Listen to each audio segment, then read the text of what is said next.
Assalamualaikum warahmatullahi wabarakatuh. Kembali lagi di channel Berita Mistis. Untuk kisah kali ini masih melanjutkan dari kisah yang sebelumnya, yaitu sebuah kisah yang berjudul Tumbal Pabrik Kompor. Sebuah kisah yang ditulis oleh akun Facebook yang bernama Kilauan Senja. Sebelum kita masuk ke ceritanya, tekan dulu tombol like video ini dan jangan lupa tekan juga tombol subscribe channel ini. Dan nyalakan juga lonceng notifikasinya agar tidak ketinggalan cerita-cerita baru dari channel ini. Dan bagi teman-teman yang ingin membaca langsung ceritanya, nanti silakan saja kunjungi linknya yang nanti akan saya sertakan di kolom deskripsi. Dan seperti apa untuk kelanjutan kisah ini? Langsung saja kita simak berikut ini.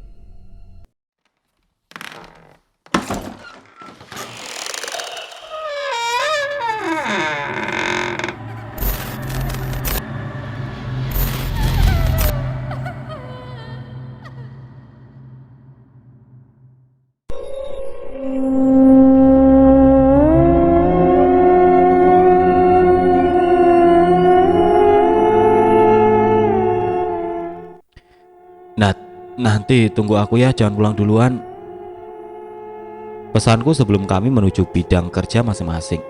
Saat aku duduk di kursi, kualihkan pandangan ke meja Paman Ardi. Ternyata setelah kepergian seseorang, baru kita merindukan.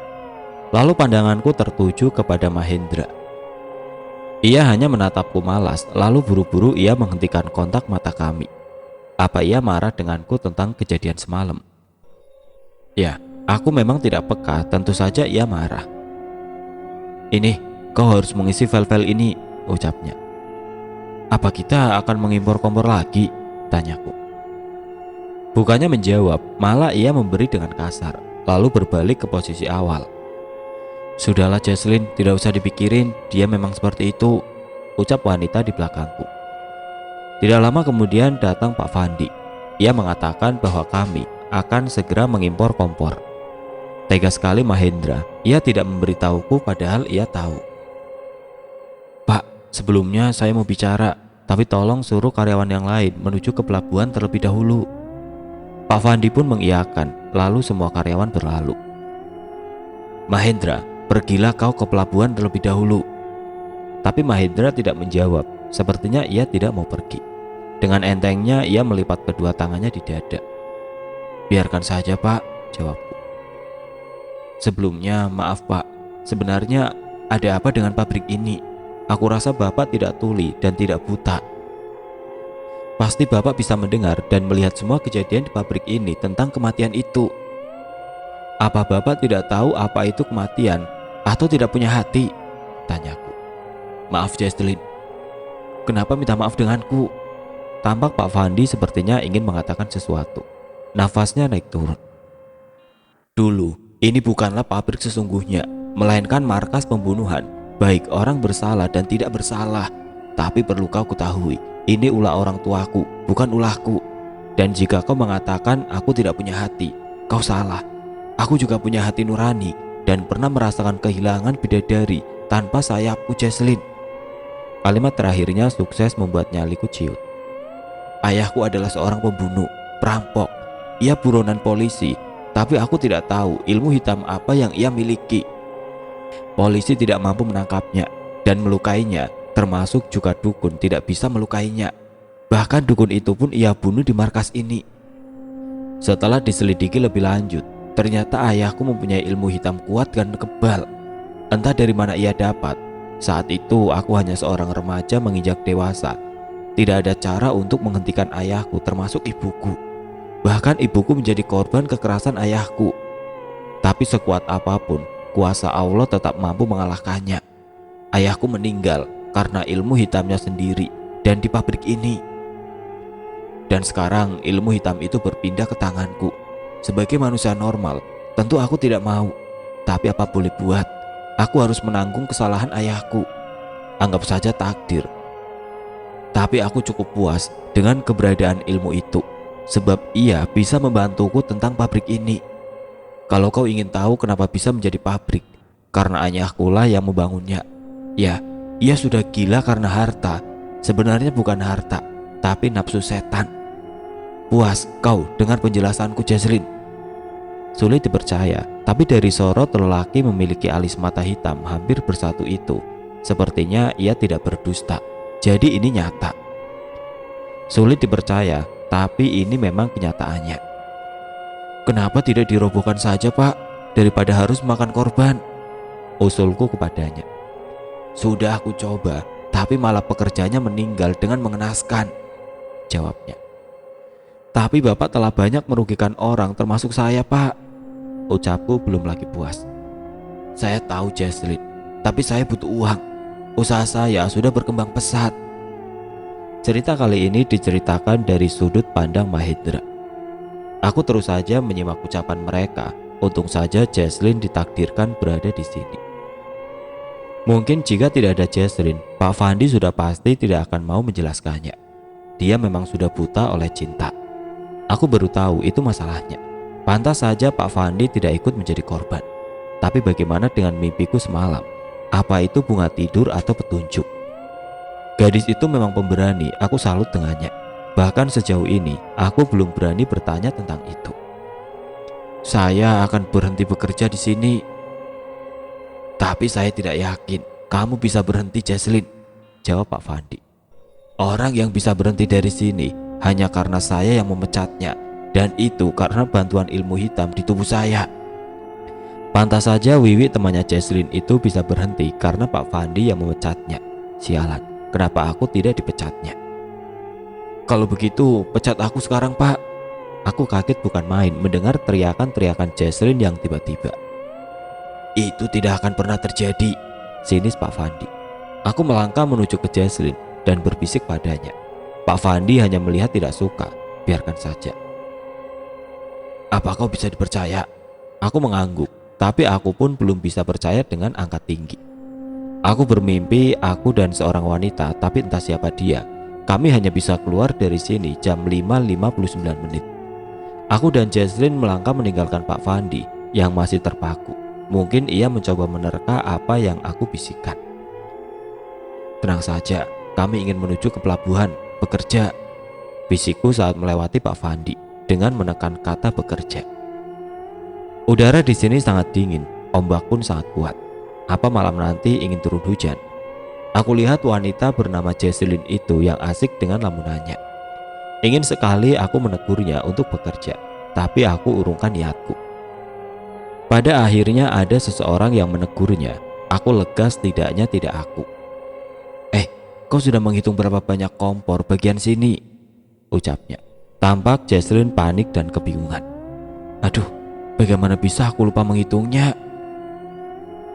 Bisa-bisa kita dimarahin oleh Pak Fandi, ucap wanita itu lagi. Bagaimana sih kau, Jesslyn? Lalai sekali. Sela Liana pula. Kalau tidak salah, banyaknya 351 kompor, tambahku pula. Apa kau yakin? Tanya wanita pertama tadi. Nyaliku tidak tuli. Kalau aku percaya Mahendra, kan nyalinya tajam. Sela Ridwan baru datang diiringi gelak tawa. Aku hanya menatap Jesslyn sendu. Setelah melewati beberapa jam, akhirnya kerja kami pun selesai. Seperti biasa, ada yang pulang, ada yang masih melanjutkan pekerjaan. Tapi hari ini beruntung, aku dan Jesslyn masih ada tugas yang harus diselesaikan. Tapi bangunan yang besar tidak terkira ini pasti banyak karyawan. Aku pun mengatakan padanya bahwa kami hanya bisa keluar dari sini jam 5.59 menitan, ucapku. Ternyata aku mengalihkan kefokusannya dengan laptopnya. Oh, baiklah. Ia kembali menulis file-file itu. Kulihat dari raut wajahnya seperti ia sedang memikirkan sesuatu. Kenapa? Tanyaku. Apa? Kau kenapa? Ulangku lagi. Apanya yang kenapa? Kau sedang mikirin siapa? Aku sedang mikirkan Nadia. Kalau kita keluar, lalu bagaimana dengannya? Aku baru tahu sahabatnya masih ada, tapi tidak mungkin ia bisa menuju ke ruangan yang lumayan jauh itu.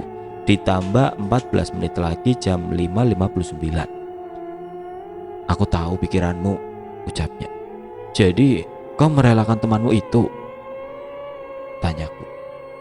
Aku tidak mengatakannya, jawabnya cepat. Aku diam tidak mau menjawab apa. Sudah, jangan bekerja, kita tidak akan kesini lagi. Aku tidak suka diam tanpa ada yang dikerjakan. Terserah, jawabku dengan kalimat penuh penekanan. Aku kecewa dengannya. Sekarang sudah waktunya. Aku tidak sabar lagi memulai hidupku ke masa depan dengan baik tanpa ada satu ikatan.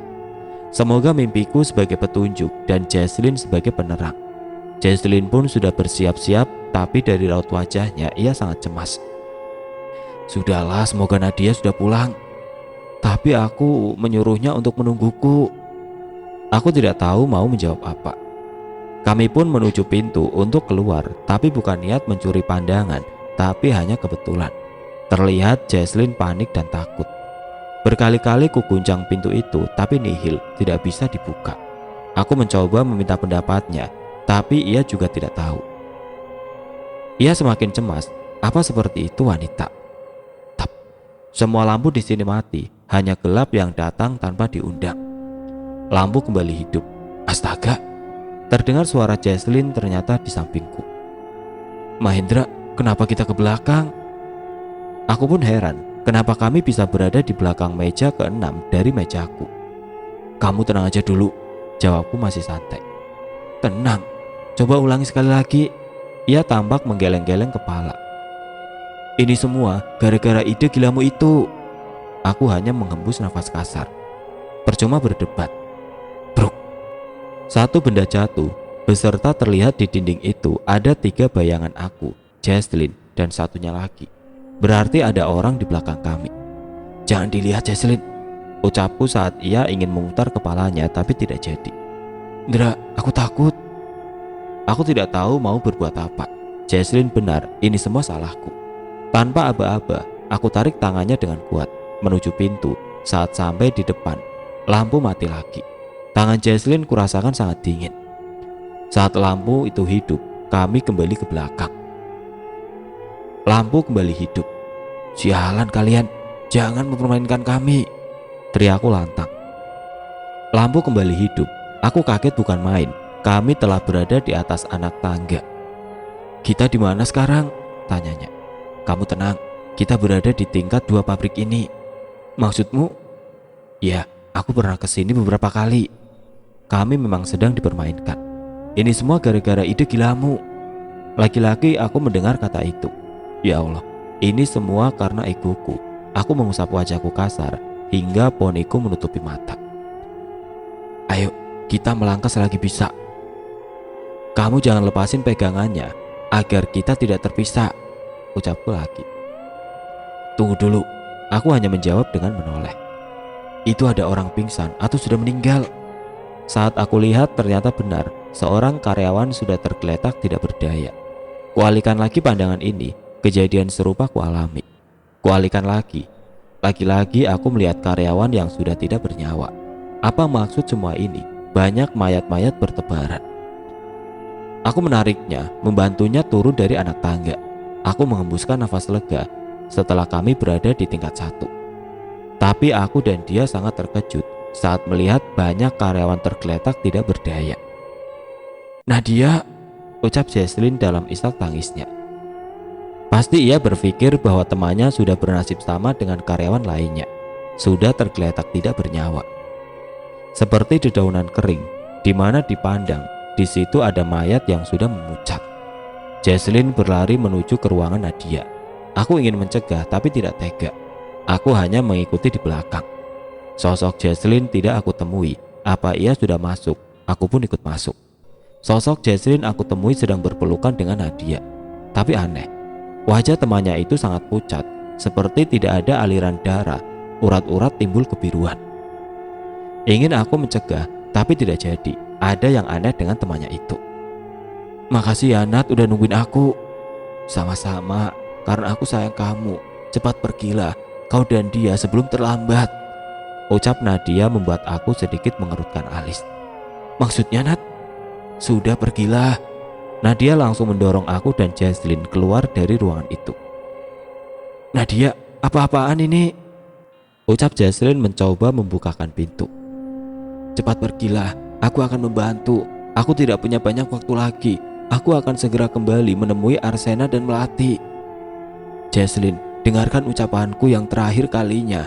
Aku Arsena dan Melati sayang kamu, teriak Nadia. Apa maksudnya? Pusing juga aku. Ayo Mahendra, bawa Jesslyn. Aneh, kenapa ia tahu namaku? Padahal kami tidak pernah kenalan. Tanpa pikir panjang, aku langsung menarik Jesslyn. Untuk keluar dari pabrik yang berukuran besar ini bukanlah memakan waktu yang sedikit. Baru beberapa saat kami telah sampai di tingkat 2. Setelah lampu mati tadi kembali hidup. Lampu hidup, kami kembali ke tingkat bawah di mana lampu mati tadi. Begitulah hingga beberapa kali, hingga akhirnya permainan ini berhenti. Kami terus berlari dalam gelap remang-remang. Untuk keluar dari pabrik ini bukanlah mudah. Suara kaki kami menggema di ruangan ini.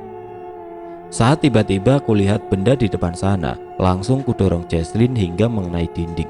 Mungkin sakit. Rasa sakit yang kurasakan di area perutku. Saat meja yang tidak tahu siapa mendorongnya menghantam tubuhku. Kamu gak apa-apa? Ucap Jesslyn menghampiriku. Pertanyaan tidak berbobot, mana mungkin tidak sakit. Meski dalam keadaan seperti ini, pertanyaan 1000 pertanyaan yang kupikirkan tentang Nadia. Temannya Jesslyn, apa ia sudah menjadi roh? Kami kembali berlari lagi, tapi tiba-tiba sebuah tiang yang kira-kira berjarak 5 meter dari kami tumbang. Dan secara tiba-tiba bangunan ini berguncang dengan hebat.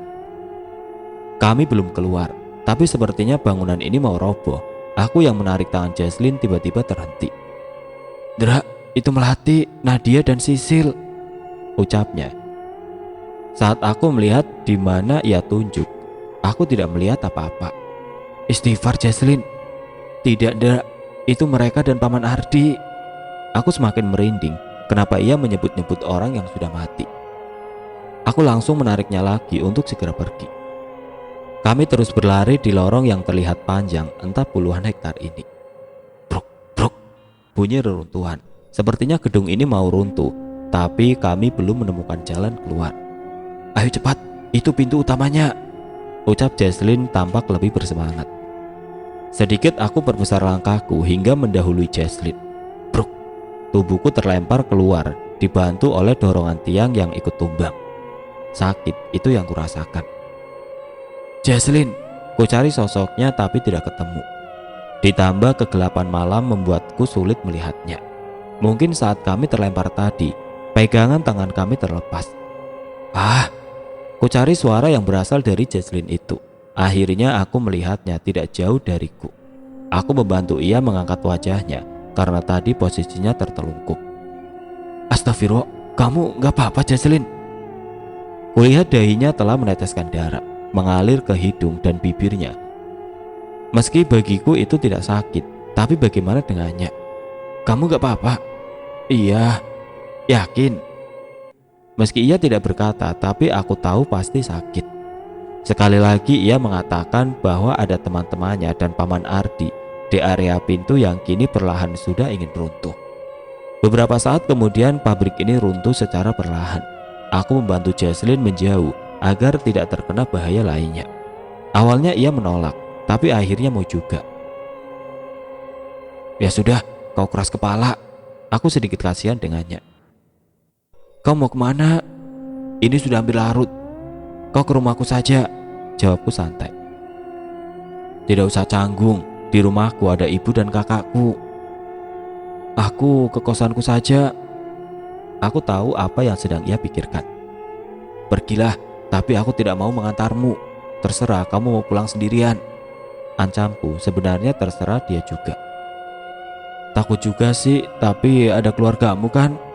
Aku hanya mengangguk, lalu meninggalkannya yang masih tampak ragu. Sekilas kulihat ternyata ia juga mengikutiku. Awas saja kau Mahendra, suatu saat akan kubalas perlakuanmu, ucapnya sambil meringis kesakitan. Biarkan saja dia bicara bagaimana, aku tidak peduli. Kami pun menuju ke rumahku yang lumayan jauh dengan jalan kaki, sedangkan motor kami telah hancur bersama dengan pabrik tadi. Mungkin. Cerita ke sudut pandang Jesslyn. Malam ini aku tidur di rumah Mahendra yang ternyata juga ada ibu dan kakaknya. Ibu dan kakaknya sangat ramah tamah, berbanding terbalik dengan sifat Mahendra. Ternyata bukan hanya denganku, ucapannya yang pedas, ternyata juga dengan keluarganya. Mungkin sudah watak aslinya seperti itu. Rasa sedih tetap masih kumiliki. Sampai akhirnya aku tertidur entah jam berapa. Aku tidur bersama dengan kakak Mahendra, Kak Dara namanya. Paginya aku bersiap untuk pulang ke kampung diantar oleh Mahendra. Awalnya aku menolak dan ia tidak mau, tapi ibu dan kakaknya memaksa. Lain kali jalan-jalan ke sini ya Jesslyn. Insya Allah kak, kalau ada waktu. Kami pun meluncur dengan mobil hitam milik Kak Dara. Meski Kak Dara belum menikah, ia termasuk orang yang terkenal dengan karirnya. Saat kami melewati pabrik itu, dari kejauhan aku melihat teman-temanku dan Paman Ardi. Tapi yang anehnya, aku mencoba mengingat kejadian semalam tidak bisa. Serasa memoriku tentang itu sudah hilang. Pabrik itu tampak sudah rata, meski tiang-tiang pondasinya masih berdiri kokoh. Sejenak Mahendra memberhentikan mobilnya, ingin melihat kerumunan di depan sana, sekaligus melihat apa yang terjadi. Ada apa mbak? Tanya Mahendra. Ini pabrik Pak Fandi sudah runtuh, tapi Pak Fandi tidak ditemukan sebagai mayat. Berbeda dengan yang lainnya, ditemukan sudah menjadi mayat oleh kepolisian. Sedikit kulihat ke sana, cukup banyak polisi yang menyelidiki. Oh iya, katanya juga ditemukan satu mayat yang masih utuh, serta jilbabnya tidak terlepas. Wanitanya cantik, mempunyai kulit putih bersih, serta lesung pipi di wajahnya. Mendengar penjelasan itu, aku sedikit menaikkan alis. Apa itu Nadia? Lalu kemana mayatnya mbak? Oh, kalau soal itu saya tidak tahu. Aku dibuatnya kecewa dengan jawaban ibu itu. Mungkinkah itu Nadia? Kasihan ia. Dari dulu ia kan anak yatim piatu, hanya tinggal sendirian, yang dibiayai oleh bibi dan pamannya yang sangat kejam itu. Mahendra kembali melanjutkan perjalanan. Kami singgah di kosanku sebentar untuk membereskan barang-barangku. Juga setelahnya berpamitan dengan ibu pemilik kos. Lalu kami melanjutkan perjalanan ke tempat tanah kelahiranku. Bahagia itu yang kurasakan, sudah tidak sabar lagi ingin bertemu dengan ibu dan adikku. Jesslyn, teriak suara yang amat aku rindu. Aku langsung keluar dari mobil dan langsung memeluk ibu. Haru keadaan yang kami ciptakan. Padahal ibu tidak tahu apa-apa, tapi seolah tahu kejadian yang sedang kualami. Kulihat adikku tampak ia menahan tangis. Ternyata ia sudah tidak cengeng lagi. Dia sudah remaja. Aku pun memperkenalkan Mahendra dengan mereka, hanya sebatas teman tidak lain, hanya teman.